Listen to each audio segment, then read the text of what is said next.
সবাইকে আসসালামু আলাইকুম। জানি আজকে আমরা 2021 সালের এসএসসি পরীক্ষার্থীদের জন্য শিক্ষা বোর্ড কর্তৃক প্রণীত উচ্চতর গণিতের অ্যাসাইনমেন্ট সলভ করতে যাচ্ছি। তাহলে অ্যাসাইনমেন্ট সলভের আগে সর্বপ্রথম আমরা জেনে নিব যে আমরা কভার পেজটা কিভাবে লিখব। তো কভার পেজ লেখার জন্য দেখো আমাদের এখানে দেখো একটা পেজ থাকবে এবং এই পেজটা হচ্ছে কি আমরা দুই জায়গা থেকে পেতে পারি। একটা হচ্ছে নিজেরা প্রিন্ট আউট করে নিতে পারি, তখন এই নমুনা কপি লেখাটা আমরা রাখবো না। আরেকটা হচ্ছে আমাদের স্কুল কর্তৃপক্ষ কিন্তু আমাদেরকে এটা প্রোভাইড করতে পারে, ঠিক আছে। সো এখন যেটা হচ্ছে কথা, যেহেতু আমাদের স্কুল কর্তৃপক্ষ প্রোভাইড করবে অথবা আমাদেরকে নিতে হবে, তো আমরা এখানে নমুনা কপি জিনিসটা না রাখার চেষ্টা করব, ঠিক আছে। আচ্ছা, তো চলো চলে যাই আমাদের অ্যাসাইনমেন্টে। আমাদের অ্যাসাইনমেন্টটি হচ্ছে দেখো এখান থেকে আমরা বলতে পারি আমাদের অ্যাসাইনমেন্টটার হচ্ছে নাম্বার হচ্ছে 01 এন্ড টাইটেল হচ্ছে স্থানাঙ্ক জ্যামিতি, ঠিক আছে। ও যে শিরোনাম দেওয়া হয়েছে, তাহলে এই কাজটাই আমরা এখানে করব।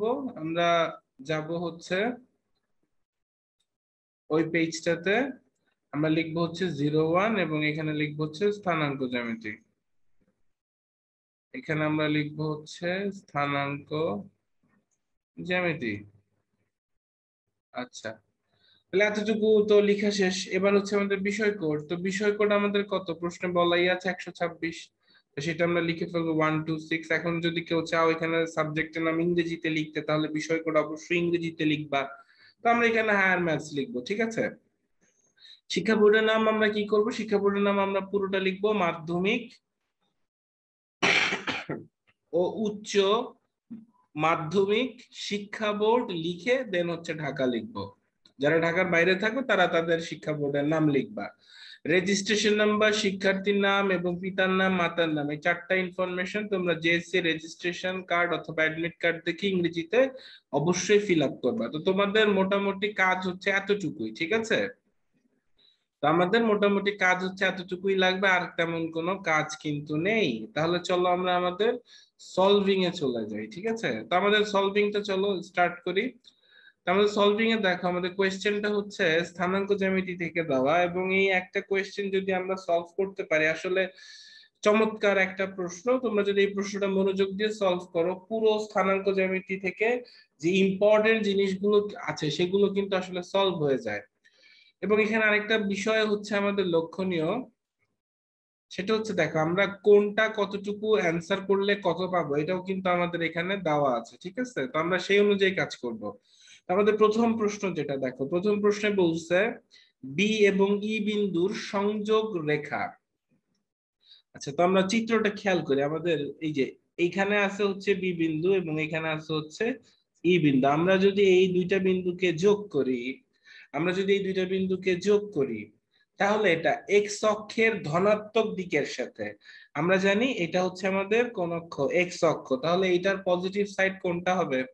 অবভিয়াসলি এটার পজিটিভ সাইড হবে হচ্ছে এইটা, তাই না?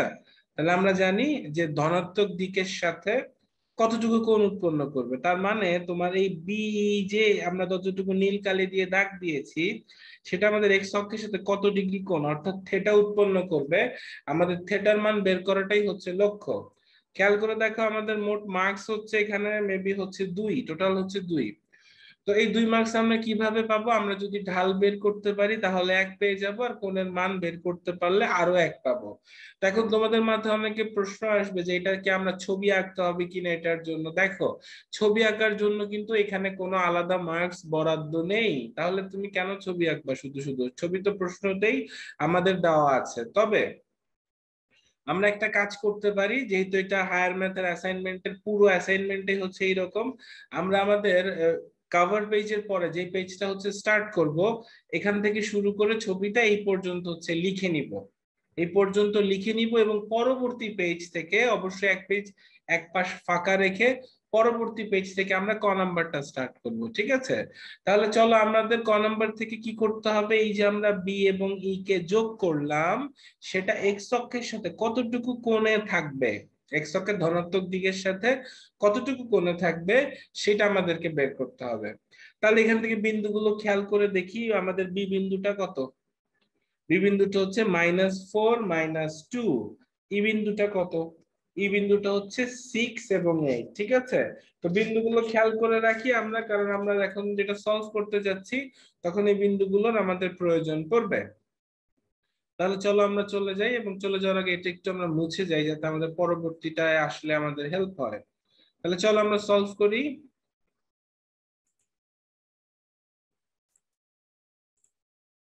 তাহলে আমরা সুন্দরভাবে এখানে কাজ করব, যে অ্যাসাইনমেন্ট লিখে ফ্রন্ট পেজে হচ্ছে কি করব, পুরো ছবি সহ যা যা বলা আছে তুলবো, ঠিক আছে? প্রশ্ন কিন্তু তুলতে হয় না, বাট এইটার ক্ষেত্রে আমরা তুলবো, ঠিক আছে? অ্যাসাইনমেন্ট লিখে আমরা পুরোটা তুলবো। তো তোলা শেষ হলে আমরা আমাদের অ্যান্সার শুরু করব, ঠিক আছে? তো অ্যান্সার করার সময় আমরা বক্স মার্জিন করব অবশ্যই, এবং বক্স মার্জিনের মধ্যে অ্যান্সারটা করব। তাহলে চলো আমরা চলে যাই আমাদের ম্যাথে। আমরা চাইলে ক নাম্বার এভাবে দিয়ে হচ্ছে আমরা ম্যাথটা করতে পারি। দেখো আমাদেরকে কি বলেছিল, প্রথমে ঢাল বের করতে হবে, ক্লু কিন্তু বলা ছিল, তাই না? তো আমরা কিন্তু অলরেডি জানি যে দুইটা বিন্দুর ঢাল বের করার একটা সূত্র আছে। তাহলে আমরা সেটা লিখবো, আমরা লিখবো আমরা জানি, আমরা এখানে লিখবো হচ্ছে আমরা জানি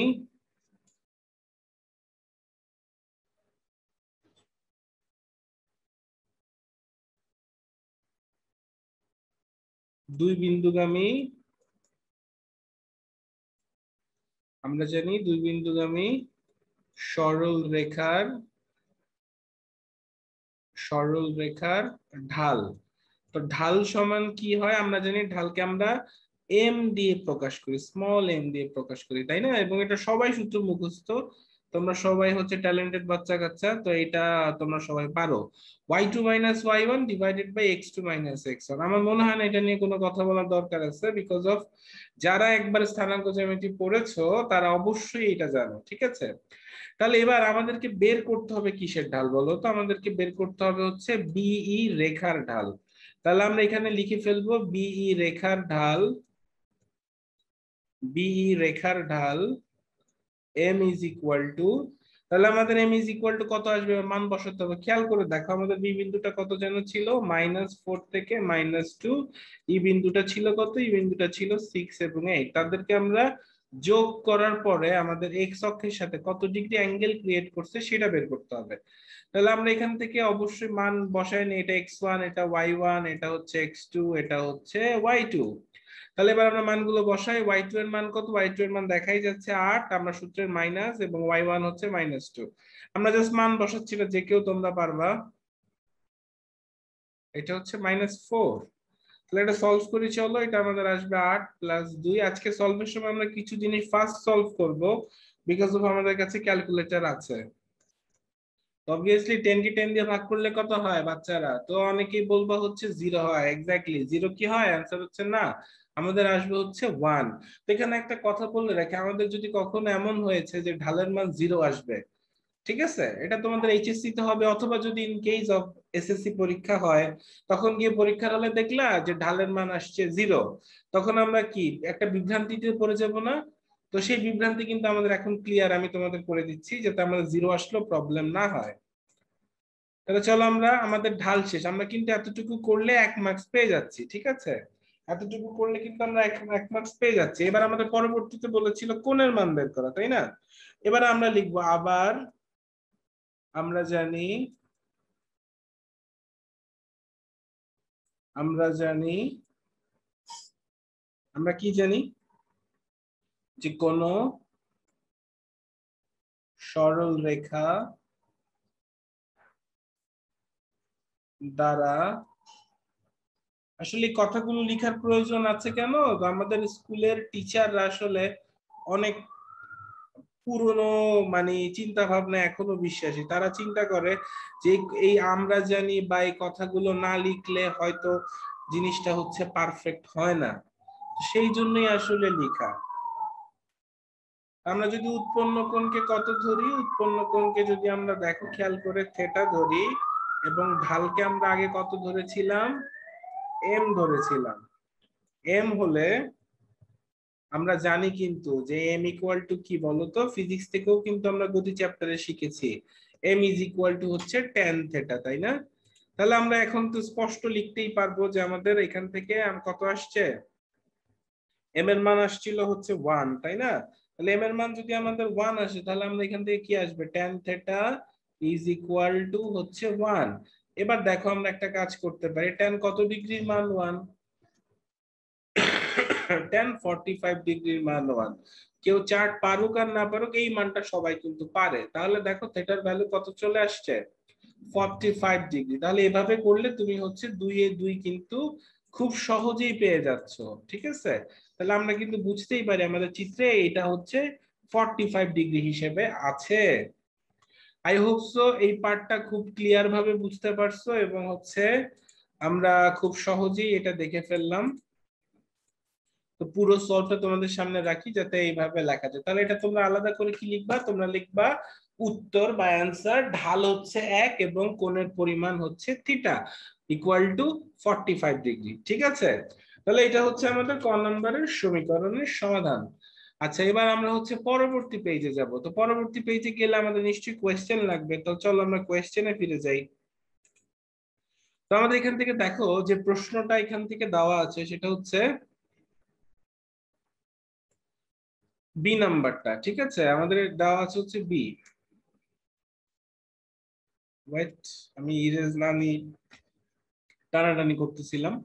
so B number, I mean খ নাম্বার। দেখো খতে বলছে এ বি সি ডি। দেখো এ বি সি ডি কিন্তু একটা আমাদের পেন্টাগন অথবা পঞ্চভুজ, তাই না? তাহলে দেখো A B C D E পঞ্চভুজের ক্ষেত্রফল মানে পুরোটা এরিয়ার ক্ষেত্রফল আমাকে বলে দিছে। পুরোটা এরিয়ার ক্ষেত্রফল আমাকে বলে দিছে, সেটা কত? মাত্র 236 বর্গ একক। দেখো যদি আমাদের ক্ষেত্রফল বলে দেওয়া থাকে তাহলে আমাকে বের করতে বলছে এই যে এখানে যে ডি বিন্দুটা আছে সেই ডি বিন্দুটার স্থানাঙ্ক কত। আচ্ছা, এখন একটা ব্যাপার দেখো, আমরা কিন্তু এই অঙ্কগুলো করার সময় বেসিক শিখেছিলাম কি, আমরা প্রথমে ছবি এঁকে নিতাম এই জন্য যাতে করে কোন বিন্দুগুলো হচ্ছে ঘড়ির কাঁটার বিপরীত দিকে অবস্থিত থাকে সেটা বোঝা যায়। কিন্তু এখানে আমরা ছবি কখনোই আঁকবো না, কারণ আমাদের কিন্তু ছবিটা প্রশ্নে দেওয়া আছেই। তাহলে আমরা যে চেষ্টাটা করব সেটা হচ্ছে কি, আমরা যে ছবিটা এখানে পাচ্ছি, আই রিপিট, আমরা যে ছবিটা এখানে পাচ্ছি সেই ছবিটাই ব্যবহার করে হচ্ছে সলভ করব। খ নম্বরেও কোনো ছবি আঁকার প্রয়োজন নাই। তাহলে আমরা এখান থেকে মার্ক কিভাবে পাবো? দেখো ক্ষেত্রফল, আমাদের যে সূত্রটা এখানে লেখা আছে, যে ক্ষেত্রফলের সূত্র যদি আমরা লিখতে পারি তাহলে আমরা এখান থেকে 1 মার্কস পাবো। যদি টি জাতীয় ক্ষেত্রফল আমরা বের করতে পারি 2 পাবো, এবং টি এর সমীকরণ বের করতে পারলে 3 পাবো। দেন হচ্ছে ডি বিন্দুর স্থানাঙ্ক বের করতে পারলে আমরা আসলে 4-এ 4 পাবো। ঠিক আছে, তাহলে এখন যেটা হচ্ছে কথা, আমরা সূত্রটা আসলে কিভাবে লিখবো? আমরা সূত্রটা লিখবো হচ্ছে এইভাবে। চলো আমরা আমাদের ইয়েতে চলে যাই। তো বিন্দুগুলো হচ্ছে এক নজর দেখে নাও। এ হচ্ছে -12 10, বি হচ্ছে -4 -2, সি হচ্ছে 6 -8, ডি হচ্ছে টি আর 3, ই হচ্ছে 6 এবং 8। খেয়াল করলে দেখবা সবাই কিন্তু আসলে ঘড়ির কাঁটা বিপরীতে আছে। এর পরে বি, বি এর পরে সি, সি এর পরে ডি এন্ড ডি এর পরে হচ্ছে ই। তাহলে আমরা চলো সলভ করবো ডি বিন্দুর স্থানাঙ্ক। তাহলে ডি বিন্দুর স্থানাঙ্ক করতে গেলে আমাদের সামনে কি আসতেছে? আমাদের সামনে আসতেছে একটা চতুর্ভুজ, সরি চতুর্ভুজ তো না, পঞ্চভুজ। তো পঞ্চভুজের ক্ষেত্রফলের সূত্রটা কি আমরা এটা লিখে নিব। ঠিক আছে, আমরা এটা লিখে নিব। আমরা লিখব যে আমরা জানি ওই টিচারদের জন্য এগুলা লেখা, না হলে এগুলা না লিখলেও হয়তো। ইয়াং টিচার বা যারা হচ্ছে বোঝেন তারা এগুলার জন্য কখনোই প্যারা দিবে না। কোন পঞ্চভুজের 5টি বাহু, আমরা যদি লিখি 5টি বাহু তো না, 5টা শীর্ষবিন্দু, 5টি শীর্ষবিন্দু যদি আমাদের কেমন হয়, a ইকুয়াল টু হচ্ছে x1 y1, b equal to হচ্ছে আমাদের x2 y2, c equal to হচ্ছে আমাদের x3 y3, d equal to হচ্ছে আমাদের x4 y4, e equal to হচ্ছে x5 y5 হয় তাহলে পঞ্চভুজের ক্ষেত্রফল। দেখো এটার জন্য কিন্তু আমাদের 1 মার্কস বরাদ্দ আছে, তাহলে আমাদের কিন্তু উচিত এটা লেখা। ঠিক আছে, যেহেতু সূত্রটা জানতে চাইছে। ক্ষেত্রফলটা কি হবে আমরা জানি, হাফ মডুলাস দিই, মডুলাস শব্দের অর্থ তোমরা সবাই জানো, আমরা ধনাত্মক মান নিয়ে কাজ করি। এখান থেকে আসবে কি x1 y1, আমরা সবাই কিন্তু জানি এটা, তাই না, যে কিভাবে ম্যাথটা করতে হয়। x3 y3 x4 y4 x5 y5, দেন আমরা কিন্তু আবার শুরুটা লিখি, তাই না? তাহলে এখানে হবে কত, x1 y1, এবং একক হিসেবে আমরা কি লিখবো এখানে বলো তো? আমরা কোনো একক পাচ্ছি না, বর্গ একক। এখন যদি কেউ এটা না লিখো প্রবলেম নাই, তবে কিছু স্কুলের টিচার যদি ঘাটতেরা টাইপের হয়, তারা এই সূত্র না লেখার জন্য তোমাকে 1 মাস কিন্তু কেটে দিবে, ঠিক আছে? তাহলে এই জিনিসটা কিন্তু পারফেক্টলি তোমাকে ডান করতে হবে, তো এইটা মাস্ট বি লিখবা, ঠিক আছে? এটা মাস্ট বি লিখবা। আচ্ছা, এরপর আমাদের দরকার কি, আমরা লিখবো দেয়া আছে, আমরা লিখবো হচ্ছে দেয়া আছে, কি দেয়া আছে, A B C D E, A B C D E পঞ্চভুজের 5টি শীর্ষবিন্দু। তাহলে চলো লিখে ফেলি জলদি করে।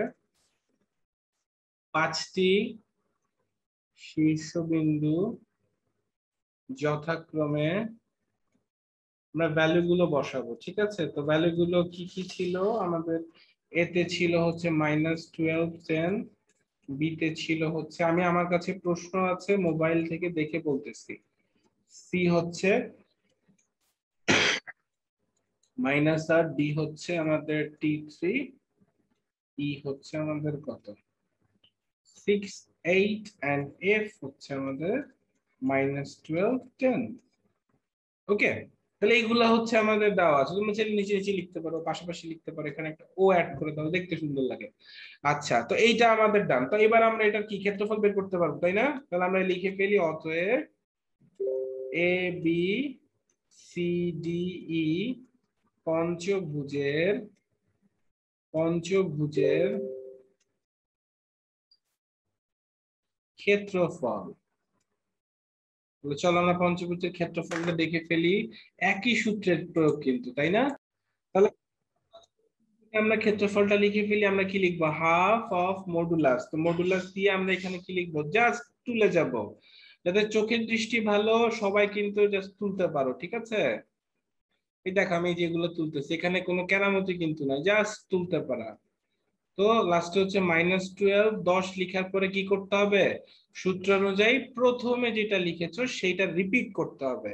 তো রিপিট করলে কত আসবে, প্রথমেরটা ছিল আমাদের -12 +10, আমরা লিখে ফেলছি অলরেডি, তাই এটা আমরা লিখবো এত বর্গ একক। অনেকে এটা মিস করে যাবা, টিচার নাম্বার কেটে দিবে। তাহলে হাফ, খেয়াল করো আমরা কিভাবে গুণটা করি, আমরা গুণ করি হচ্ছে, আমরা কালার চেঞ্জ করে নিতে পারি, আমরা গুণ করি হচ্ছে এটার সাথে এটার, অর্থাৎ ক্রস মাল্টিপ্লিকেশন, এভাবে গুণ করি। তাহলে গুণ করলে কত আসে, আমাদের আসতেছে হচ্ছে 24 প্লাস -4 -8 গুণ করলে আসবে হচ্ছে 32, 6 এবং 8 3 গুণ করলে আসতেছে হচ্ছে 18, পরবর্তীতে আসতেছে 8t প্লাস পরবর্তীতে আসতেছে হচ্ছে 60। এরপর আমরা সূত্রের মাইনাস লিখে আবার গুণ করবো, এবার গুণ করবো হচ্ছে কর্নার কর্নার, এটার সাথে আমাদের কি এটার গুণ দিব, কোনটার গুণ দিব, আমরা শুরু থেকে চাইলে যেটার গুণ দাও একই জিনিস তুমি ব্যাক করতে পারবা। তাহলে গুণ দিলে কত আসে, -96 আসে। দেন 6 এর সাথে 3 গুণ দিলে আসে আমাদের কত, এখান থেকে 6 আর 3 গুণ করলে কত পাবো আমরা, 18 পাবো। এরপর হচ্ছে টি এর সাথে এটা গুণ করলে আমরা পাবো -80। এরপর হচ্ছে আমাদের 6 এবং মাইনাস, এখানে -12 পাবো, এবং লাস্ট হচ্ছে -4 এবং 10, তো এখান থেকে আমরা পাবো হচ্ছে -40। তাহলে এখান থেকে আমাদের কতটুকু রেজাল্ট আসে চলো দেখে ফেলি।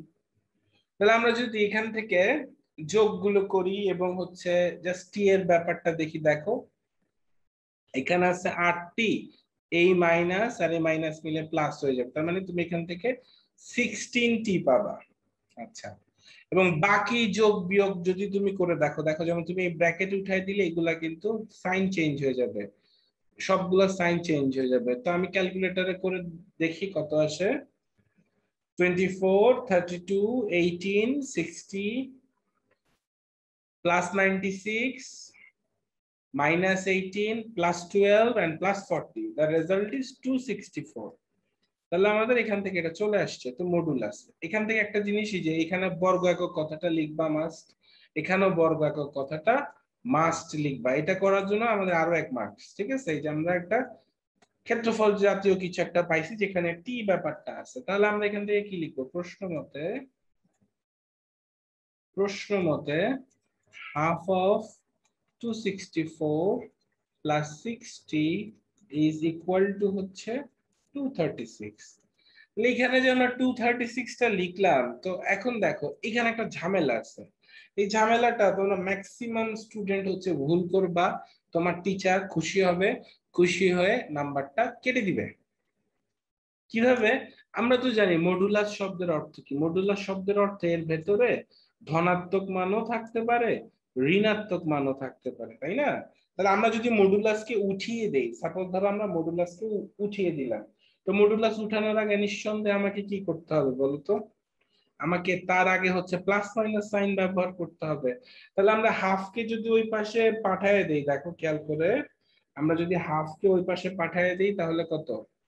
এখানে আমরা প্লাস মাইনাস দিয়ে 264 প্লাস 60 লিখবো, এবং এইখানে হচ্ছে লিখবো হচ্ছে 236 মাল্টিপ্লাই হচ্ছে 2। খেয়াল করে দেখো আমাদের এখানে কিন্তু প্লাস মাইনাস দেওয়াটা মাস্ট, ঠিক আছে? তাহলে এখান থেকে থাকে কি, চলো দেখি। তাহলে আমরা একটা কাজ করতে পারি, আমাদের এই প্লাস মাইনাসটা আমরা ক্যালকুলেশনের সাথে ওই পাশে পাঠাই দিই, একই জিনিস।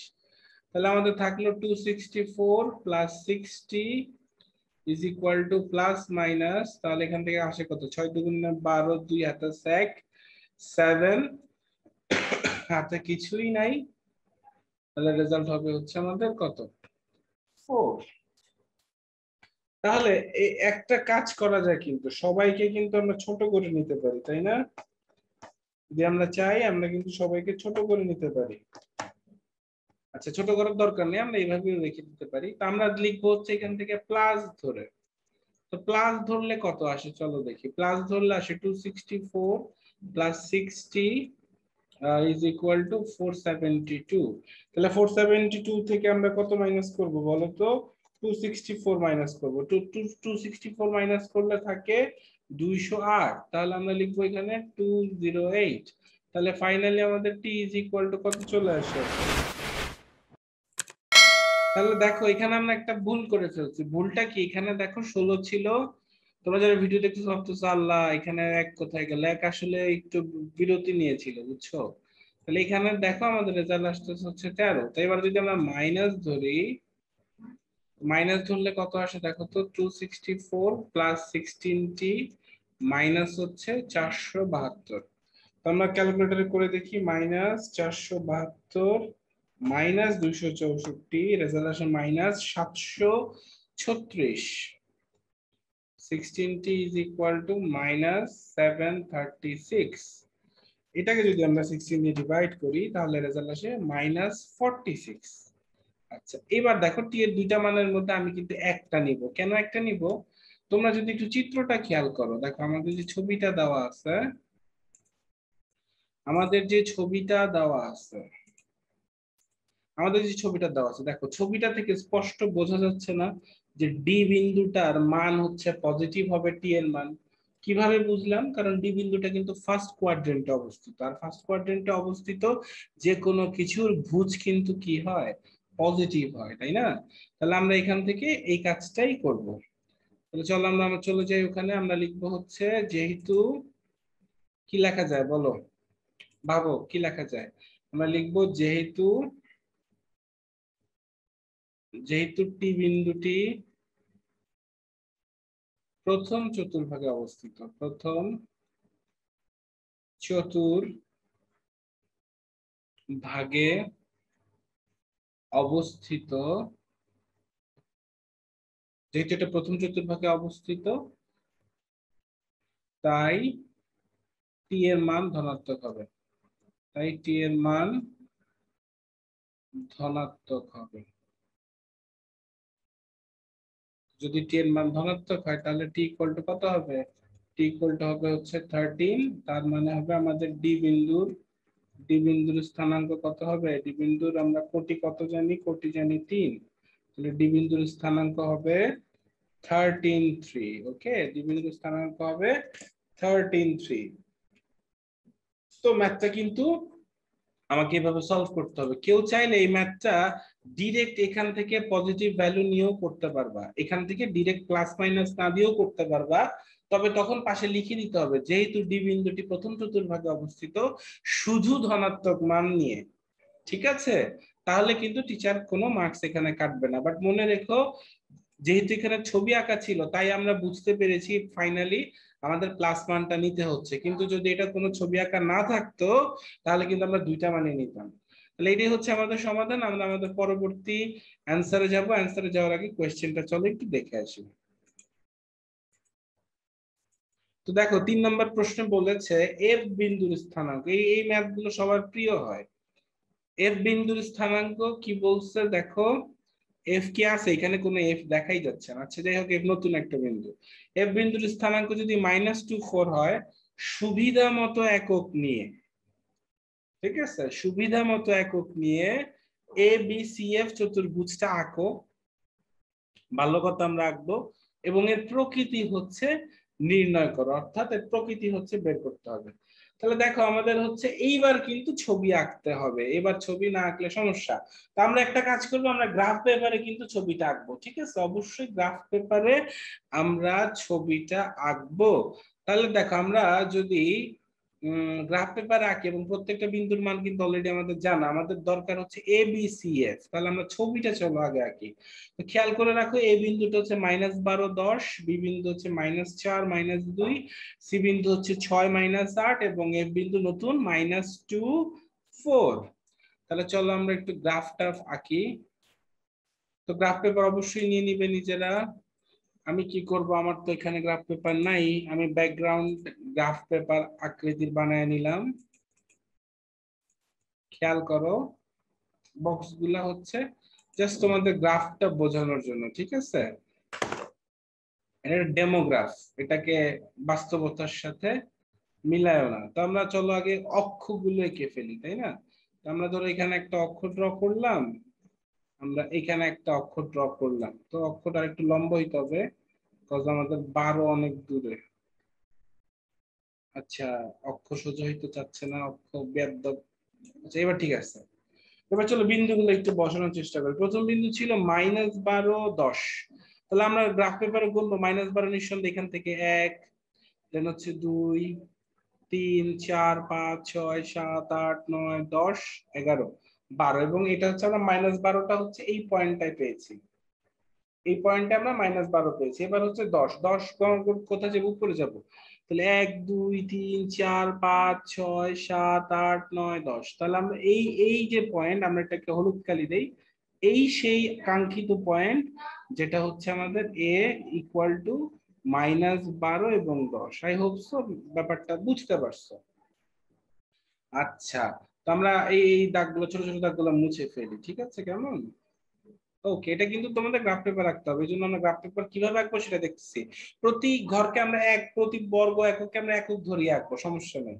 আচ্ছা, এরপরে আমাদের এখান থেকে কি দেখো, বিবিন্দু -4, -2 সব মাইনাস, জীবনটাই নেগেটিভ। 1, 2, 3, 4। তো এখানে হচ্ছে আমাদের এবং হচ্ছে -2 মানে নিচে নামো। তো নিচে নামলে আমরা এখানে পাবো। তাহলে আমরা এটা লিখে ফেলি, এটা হচ্ছে আমাদের বি সমান হচ্ছে কত? -4, -2। তাহলে আমরা এক্সট্রা যে পার্টটা লিখেছি আমরা এখান থেকে এটা একটু মুছে দেই, দেখতে বাজে লাগে। তো আমাদের একটু টানাটানি করতে হবে। জোড়াতালি দিলাম, জোড়াতালি দিলাম। আচ্ছা, এবার সি বিন্দুটা দেখো, সি বিন্দু হচ্ছে +6। এবার একটু পজিটিভিটি পেলাম জীবনে, তো +6, 1, 2, 3, 4, 5, 6, দিস ইজ আমাদের 6। এন্ড হচ্ছে আমাদের যেতে হবে আরো নিচে, মাশাআল্লাহ, -8, 1, 2, 3, 4, 5, 6, 7, 8, এই জায়গাটা হচ্ছে আমাদের পয়েন্ট, ঠিক আছে? তাহলে এখানে আমরা লিখবো যে সি সমান হচ্ছে 6 এবং হচ্ছে -8। তাহলে এ বি সি, আমাদের আরেকটা বিন্দু বাকি আছে যেটার নাম হচ্ছে এফ। আমি ভুলে গেছি এফ এর স্থানাঙ্কটা কত, চলো একটু দেখে আসি। এফ এর স্থানাঙ্কটা কত ছিল? -2 4 ছিল, তাই না? তাহলে আমরা এখান থেকে লিখে ফেলবো, আমাদের এবিসিএফ ই তো ছিল, হ্যাঁ এবিসিএফ ছিল। তাহলে আমরা এখান থেকে লিখবো হচ্ছে -2 এবং 4 +4। তাহলে চলো চলে যাই। তাহলে আমরা -2 বামে যাব, 1 2 মাইনাস বামে গেলাম, +4 উপরে যাব, 1 2 3 4। ওকে, এই জায়গাটায়, এই জায়গাটা, তাহলে এটা হচ্ছে আমাদের ডি, এটা হচ্ছে আমাদের এফ পয়েন্ট, যেটা হচ্ছে -2 এবং হচ্ছে 4। সুন্দর করে লিখলাম -2 এবং 4। তাহলে খেয়াল করে দেখো, এটা হচ্ছে আমাদের কি গ্রাফ। আমরা অক্ষ দিব এক্স, যার যা অক্ষ দিতে মন দিয়ে নিও। এখানে তোমাদেরকে লিখে দিতে হবে এক্স এবং ওয়াই অক্ষ বরাবর কত একক ধরছো, ঠিক আছে? 1 একক ধরে এটা মাস্ট বি গ্রাফে উল্লেখ করে দিবা। তো গ্রাফটা চলো আমরা একটু ছোট করে নিয়ে আসি, তো গ্রাফ বেশি ছোট হয়ে গেছে। এবার দেখো, আমরা যদি 4টা বিন্দুকে যোগ করি তাহলে কি আসে? 4টা বিন্দুকে যোগ করলে দেখো আমরা ডিসিশন কিন্তু এখান থেকেই মেক করতে পারবো। তো যোগ করি চলো। এ এর সাথে যোগ করব কাকে? বি কে। বি এর সাথে কাকে? C K. তারপরে এটার সাথে কাকে? এফ কে। তারপর হচ্ছে এর সাথে কাকে? তোমরা দেখে বলতেছো যে এটা তো সবে পদার্থের হালুয়া হয়ে গেল, ঠিক আছে? কিন্তু যারা ম্যাথ পারে তারা ভাবতেছে ওয়াও এটা তো সামান্তরিক হয়েছে। তাহলে হ্যাঁ, এটা অনেকটাই সামান্তরিক মতো, অনেকটা তো না, পুরোটাই সামান্তরিকের মতো হয়তো, তবে সেটা আমাদেরকে প্রমাণ করে দেখাইতে হবে। আই হোপ সো চিত্রটা সবাই আঁকবা কিভাবে বুঝছো। তাহলে আমি চিত্রটাকে একটু ছোট করি, একটু ছোট করি। হ্যাঁ, এবার আমরা এটাকে সাইডে রেখে হচ্ছে আমাদের মিশন চালাবো, ঠিক আছে? তো এই মিশন চালানোর জন্য দেখো আমাদের প্রশ্নটা কি বলা ছিল, বারবার প্রশ্ন দেখতে হচ্ছে, কারণ প্রশ্ন না দেখলেও মনে থাকে না, ভুলে যায় কি ছিল প্রশ্ন। দেখো বলছে এটার প্রকৃতি বের করতে। আচ্ছা, এটা সামান্তরিক বলেই নাই না। আচ্ছা, তো এটার প্রকৃতি বের করতে বলছে। দেখো মার্ক কেমনে পাবা? তুমি চতুর্ভুজ আঁকছো, ধন্যবাদ। একটা বাহু একটা কর্ণ বার করতে পারলে 2, বাহু সব সব কর্ণ বার করতে পারলে 3, এবং বাহু আর কর্ণ দেখে ডিসিশন দিতে পারলে হচ্ছে 4। তো বাহু বের করার সূত্র কি? বাহু বের করার সূত্র কি? বাহু বের করার সূত্র কই পাই আমরা? সবার প্রথম চ্যাপ্টারে আমরা বাহু বের করার সূত্র পাইছিলাম, মনে আছে না? দুই বিন্দু দিয়ে কিভাবে দূরত্ব বের করতে হয়, খুবই সহজ, খুবই সহজ ভাবে কিন্তু আমরা বাহু বের করা শিখছি ওইখানে, তাই না? তাহলে এটা কিন্তু আমরা নিজেরাই করতে পারবো। আমরা যদি একটু চেষ্টা করে দেখি আমরা কিন্তু এটাকে নিজেরাই সলভ করতে পারবো। কজ আমাকে 4টা বাহু বের করতে হবে এবং আমাকে একই সাথে 2টা কর্ণ বের করতে হবে, তারপর হচ্ছে আমরা এখান থেকে একটা ডিসিশন দিতে পারবো। তো চলো আমরা এখানে লিখবো। সর্বপ্রথম আমরা লিখে নিব যে আমাদের এটা হচ্ছে কত নম্বর জানি আমরা করতেছি, গ করতেছি বলো না? হ্যাঁ, গ করতেছি। তাহলে আমরা এখানে লিখে নিব যে দেওয়া আছে, এটা তোমরা লিখবা সবাই ভালোভাবে। দেয়া আছে, দেয়া আছে, আমি এটা লিখছি না, তোমরা লিখবা। এ বি সি এফ চতুর্ভুজের 4টি বিন্দু যথাক্রমে যে 4টা দেওয়া আছে সেটা, ঠিক আছে? যে 4টা দেওয়া আছে সেটা। আচ্ছা, এবার একটা কথা লিখতে হবে, সেটা হচ্ছে কি, এক্স ওয়াই সমতলে, এক্স ওয়াই সমতলে এদের অবস্থান দেখানো হলো। অর্থাৎ তুমি যে ছবিটা আঁকছো সেখানে দেখাইছো, দেখানো হলো। এবার চলো আমরা দূরত্ব বের করি। আমাদের একটা বোরিং কাজ, ঠিক আছে? তোমরা নিচে নিচে করবে, আমি পাশাপাশি করে যাচ্ছি। তো আমরা কি করব? এ বি বাহুর দৈর্ঘ্য বের করতে পারবো, তাই না? আমরা এ বি বাহু, বিসি বাহু, সব বাহুর দৈর্ঘ্য বের করতে পারবো। তো চলো আমরা লিখবো এখানে এ বি বাহুর দৈর্ঘ্য। তাহলে এ বি বাহুর দৈর্ঘ্য সমান কত হবে? বাহুর দৈর্ঘ্য দেখো, আমাদের এ কত? এ হচ্ছে -12 10, বি হচ্ছে আমাদের -4 -2। তাহলে এখান থেকে আমরা কিভাবে সলভ করতে পারি? আমাদের সূত্রটা নিশ্চয়ই জানা আছে, আমরা জানি আমাদের সূত্রটা কি। আমাদের সূত্রটা একদম প্রথম অধ্যায় ছিল, মনে করো মনে করো মনে করো, যেটা কিন্তু আমাদের একদম প্রথমে শেখানো হয়েছিল। তো সূত্রটা হচ্ছে আমাদের কি, ভুজদ্বয়ের অন্তর হোল স্কয়ার প্লাস কোটিদ্বয়ের অন্তর হোল স্কয়ার, তাই না? এক্স্যাক্টলি। তাহলে এইটাই আমরা এখানে অ্যাপ্লাই করব, ঠিক আছে? তাহলে দেখো আমাদের এখানে ভুজ হচ্ছে -12, এখানে ভুজ হচ্ছে -4, তাহলে দুইটার অন্তর মানে বিয়োগফল। তো -12 থেকে -4 বিয়োগ করলে আসলে এটা পজিটিভ হয়ে যায়, তাই না? দেন হোল স্কয়ার, দেন হচ্ছে কোটি দ্বয়ের অন্তর মানে 10 থেকে -2 বিয়োগ করা, তাহলে চলে আসবে হচ্ছে 10 + 2 হোল স্কয়ার।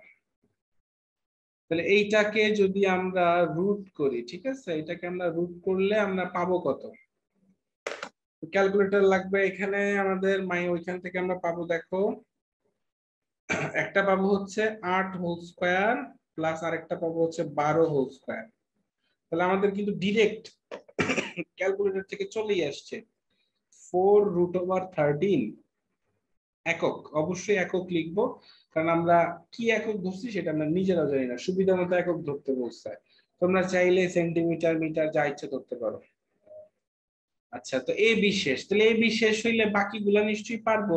তো এ বি এর দেখো আমরা যদি বাকিগুলা দেখি, বাকিগুলো হচ্ছে ধরো সাপোজ আমরা যদি বিসিটা বের করতে চাই, আমি এখন টানা করে যাচ্ছি, ঠিক আছে, তোমরা কিভাবে মানগুলো হবে নিশ্চয়ই বুঝতে পারতেছো।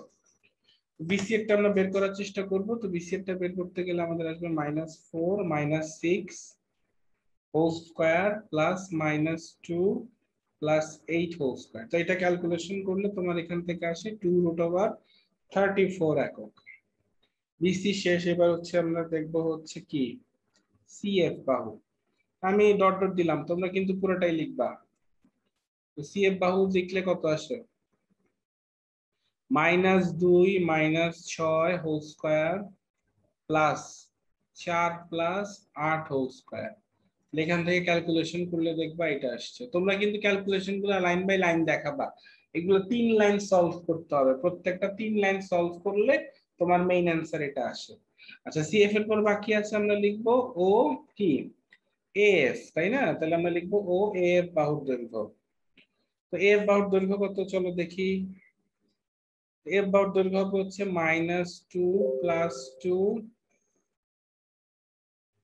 -2 + 2 whole square plus 10 - 4 whole square.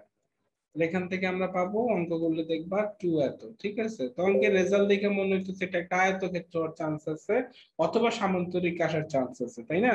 কারণ দুইটা দুইটা বাহু সমান আসছে। যেমন ধরো এ বি বাহু, এর বিপরীত বাহু হচ্ছে কি সিএফ, তাহলে দেখো এ বি সিএফ ইকুয়াল আসছে।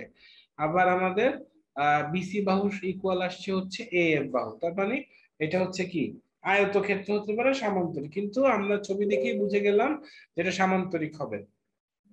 আমরা এখন আবার কর্ণ বের করবো, আমরা লিখবো আবার কর্ণ কে কে আছে? কর্ণ হচ্ছে দুইটা, একটা এসি, একটা হচ্ছে আমাদের বিএফ। তাহলে আমরা লিখবো এসি কর্ণের দৈর্ঘ্য, এসি কর্ণের দৈর্ঘ্য কত আসবে এখান থেকে বলো তো?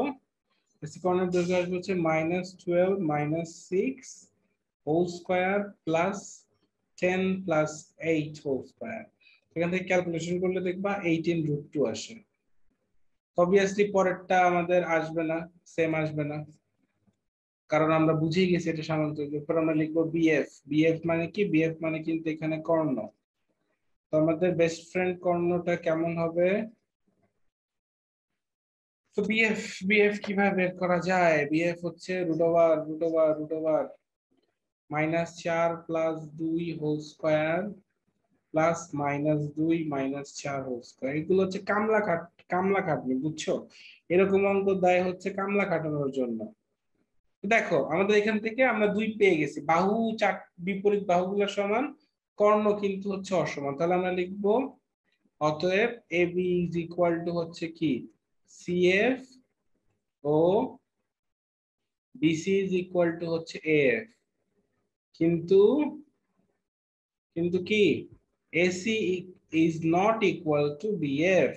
এরপর একটা বাংলা কথা বলতেছি, সেই বাংলা কথাটা আপনারা লিখে ফেলবেন। আমরা লিখবো যে চতুর্ভুজের বিপরীত বাহুগুলো সমান কিন্তু তাদের কর্ণ অসমান। খেয়াল করো, যে চতুর্ভুজের বিপরীত বাহুগুলো সমান ও সমান্তরাল কিন্তু তাদের কর্ণ অসমান তাকে সামান্তরিক বলে, ঠিক আছে। এই বাংলা কথাটা লিখবা, তারপরে লিখবা অতএব এ বি সি এফ একটি সামান্তরিক, ঠিক আছে। এবিসিএফ হচ্ছে একটা কি সামান্তরিক। তো খুবই সুন্দর। তো কামলা খাটনির প্রশ্ন শেষ, সৃষ্টি সুখের বাংলাদেশ, তো এটা পারবো। এবার হচ্ছে আমরা পরবর্তী প্রশ্নে চলে যাই, চলো। আমাদের পরবর্তী প্রশ্নটা একটু কঠিন এবং বড় বড় অবশ্যই। তাহলে পরবর্তী প্রশ্নটা চলো। পরবর্তী প্রশ্ন চমৎকার একটা প্রশ্ন, এমন প্রশ্ন এই পর্যন্ত কখনোই বোর্ডরা দেয় নাই তোমাদের এসএসসি লেভেলে, বিকজ আমরা প্রতি বছরের প্রশ্ন সলভ আমাদের আইডিয়া আছে। তো চলো এবার এটা সলভ করি। এটা সলভ করার আগে আমাদের কিছু ক্লু দেওয়া আছে, সুন্দর সুন্দর কিউট কিউট ক্লু। নামাঙ্ক না পারলে এইসব করতে হবে। দেখো প্রথমে আমরা বলছি এ বি অথবা এই সরল রেখা বের কর, যে কোনো একটা পারতে হবে। তার মানে বুঝাই যাইতেছে যে আমার প্রথম কাজ হচ্ছে এই এ বি সরল রেখার সমীকরণ বের করা, পরের কাজ হচ্ছে এই সরল রেখার সমীকরণ বের করা। এখানেও চিত্র আঁকার কোনো দরকার নেই। আচ্ছা, দেন আমি যদি দুইটা সরল রেখার সমীকরণ বের করতে পারি তাহলে কি হবে বলতো? তাহলে আমরা 2 পাবো। তাহলে আমরা চলো, আমরা গরিব মানুষ, আগে আমরা 2 মার্ক আগে শিওর করি, ঠিক আছে? এ বি সরলরেখার সমীকরণ বের করি, দেন হচ্ছে এই সরলরেখার সমীকরণ বের করি। চলো তাহলে চলে যাই। তাহলে আমরা এখান থেকে লিখবো হচ্ছে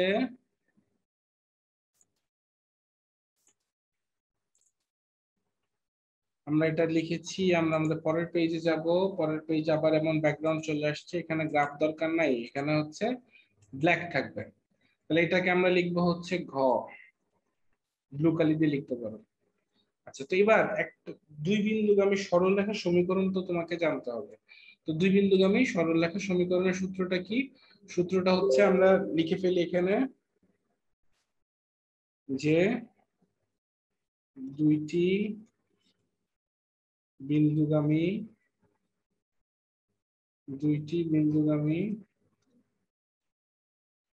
সরলরেখার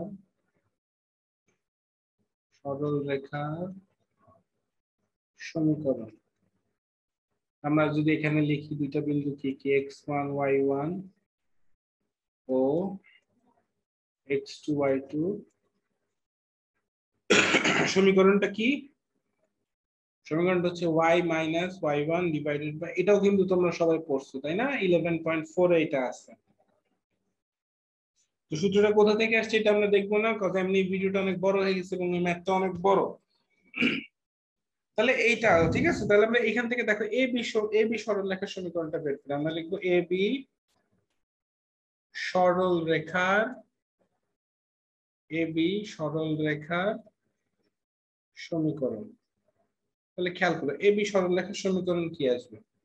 অবভিয়াসলি আমরা এখানে মান বসাই দিব ডিরেক্ট। দেখো আমাদের y1 এর মানগুলা, এর মান কত আমাদের ছিল? -12 10, বি এর মান হচ্ছে -4 -2।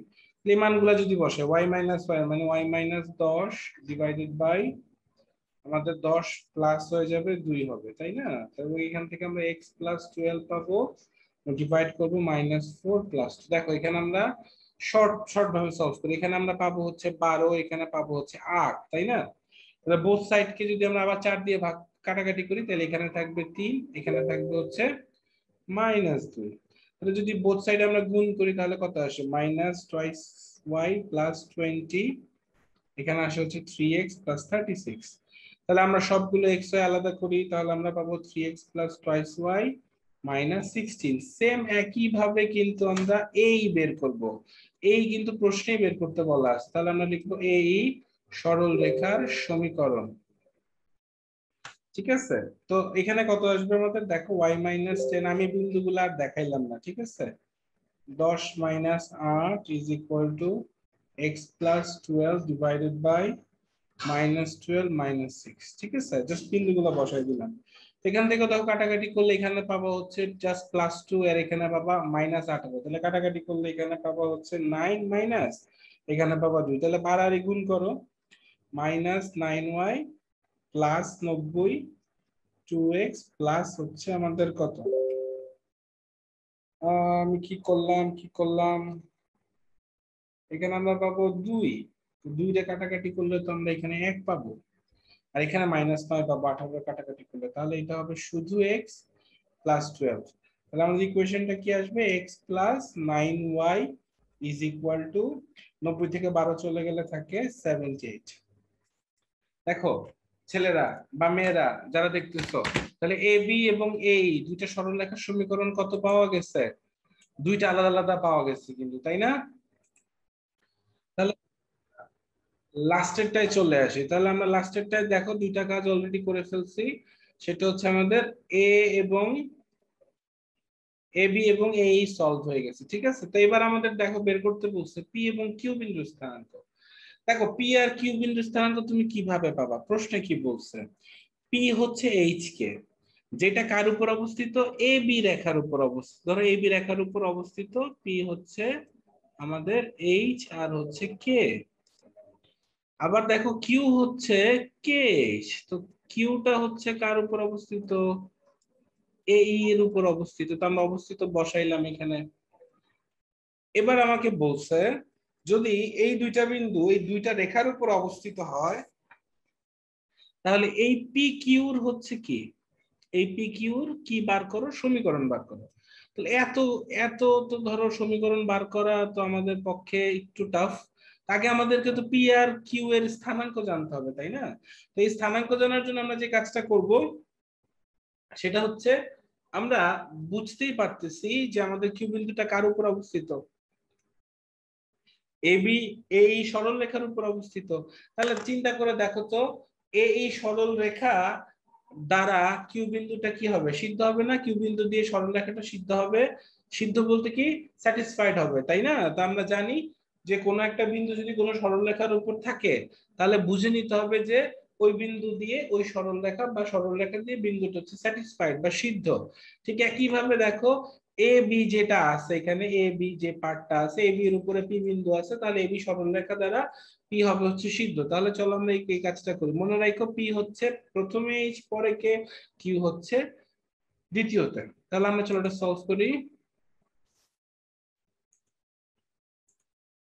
তাহলে এতটুকু হচ্ছে শেষ, তাই না? আমরা এখান থেকে এতটুকু পেয়ে গেলাম। তাহলে আমরা এ বি সরলরেখার সমীকরণ পেয়ে গিয়েছি। তাহলে আমরা এখন লিখে ফেলি যে আমরা লিখবো হচ্ছে এখানে, আমরা নিচে নিচেই লিখি।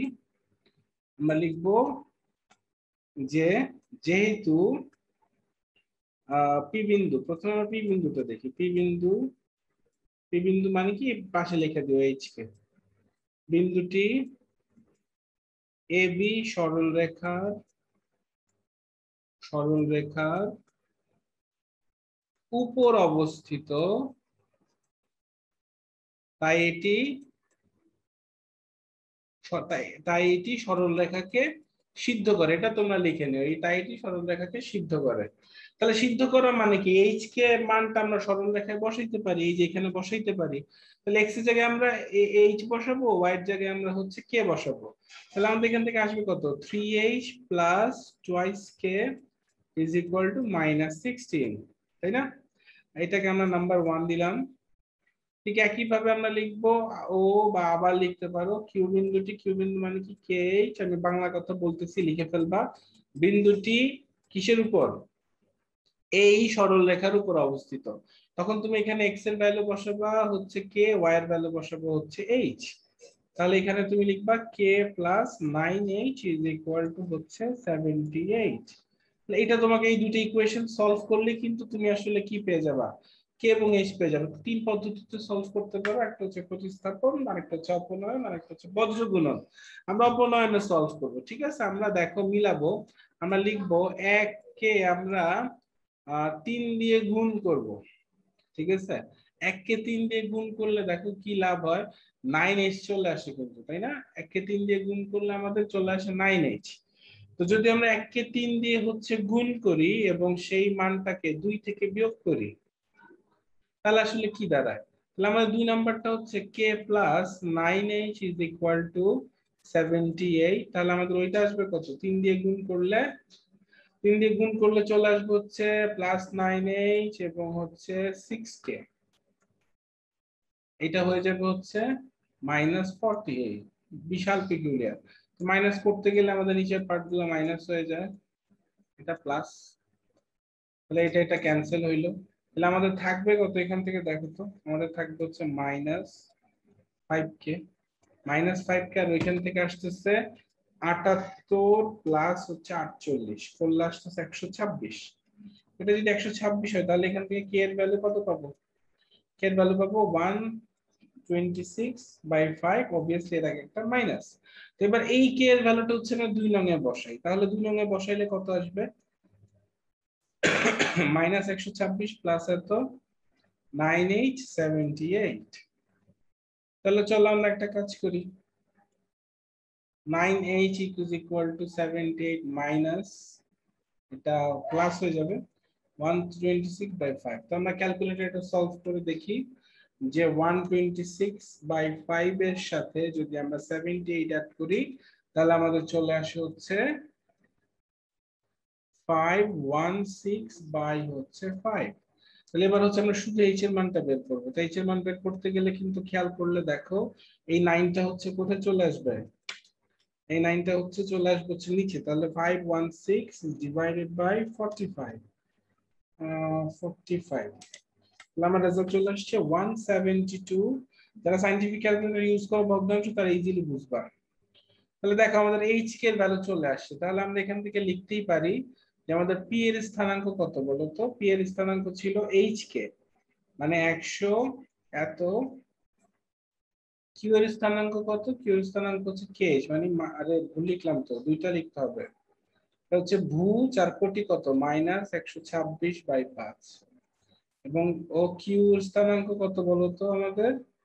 আমাদের এখান থেকে কিউ এর স্থানাঙ্ক কত আসবে? কে এইচ, তার মানে মাইনাস 126/5 ইনটু এত। দেখো পি কিউ বের করে ফেলছে, আমরা আরো 1 মার্ক পেয়ে গেলাম। এবার আমাদের পরবর্তী কাজ কি বলছে? আমাদের পরবর্তী কাজ বলছে পিকিউ রেখার সমীকরণ বের করা। দেখো আমরা পিকিউ রেখার সমীকরণ চাইলে বের করতে পারি,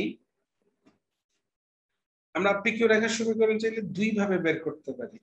একটা হচ্ছে সমীকরণ ডিরেক্ট ব্যবহার করে, আর একটা হচ্ছে আমরা প্রথমে ঢাল ব্যবহার করতে পারি, ঢাল ব্যবহার করে ডিরেক্ট করতে পারি। ঠিক আছে?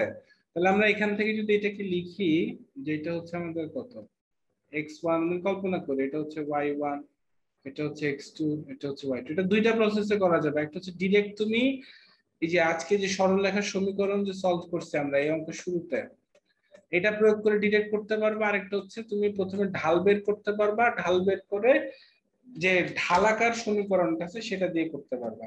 তাহলে চলো আমরা, আর যদি আমরা আসলে সমীকরণ দিয়ে প্রকাশ করি আসলে এটা দেখতে আসলে খুব বড় সাইজের হবে, বুঝছো? তো আমরা বড় সাইজটা অ্যাভয়েড করব, আমরা ঢাল দিয়ে করব, তাহলে দেখতে একটু ছোট হবে।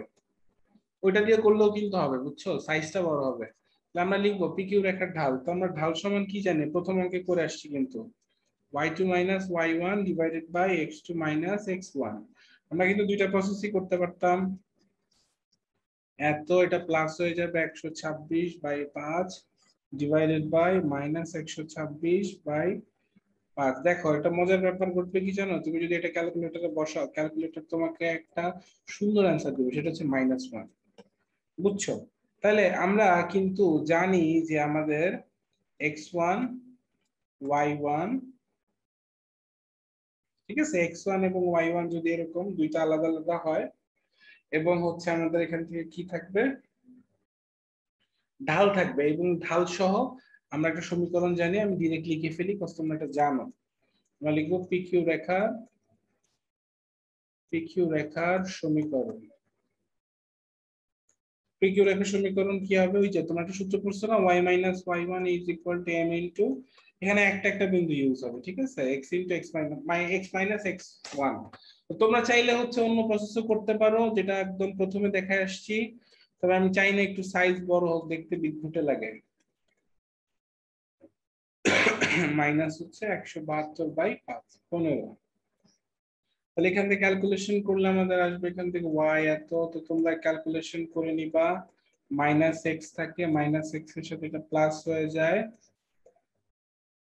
এটা যদি প্লাস হয়ে যায় পরে কত আসতেছে দেখো, আমরা এক্স কে মাইনাস এক্স কে পাশে নিয়ে আসছি, plus x is equal two 172/15 minus 126/5। এটা ক্যালকুলেশন করলে আমাদের দেখবা আসছে হচ্ছে